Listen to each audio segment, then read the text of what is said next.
On continue de parler de cette coopération entre la Chine et le Gabon et cap sur le boulevard Jean-Paul II où les travaux de réhabilitation de l'école pilote sino-gabonaise viennent de s'achever. Ce matin, sur les lieux, le ministre de l'Éducation nationale, Florentin Moussavou, et l'ambassadeur de Chine au Gabon ont procédé à la cérémonie d'inauguration, un témoignage du soutien de la Chine aux autorités gabonaises pour participer à l'amélioration des capacités d'accueil des apprenants. Le point avec Gabriel Guillain-Lemami.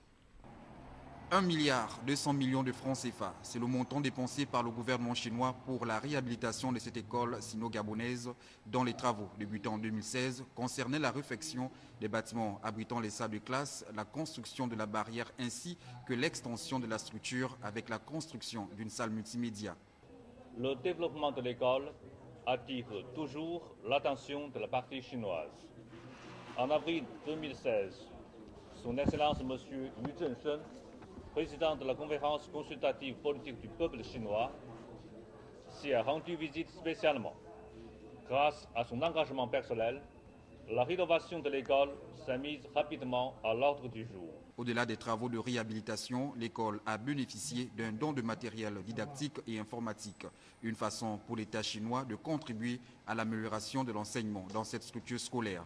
Autant dire que la coopération entre la Chine et le Gabon est un modèle de partenariat efficace.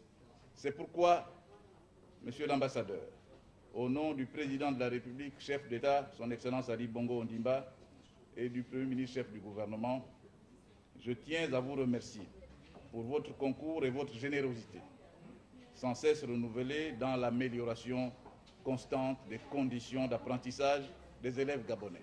Et pour contribuer davantage au rayonnement de l'amitié sino-gabonaise, l'ambassade de Chine entend dans quelques temps doter l'établissement de nouveaux tables-bancs et équiper la nouvelle salle multimédia.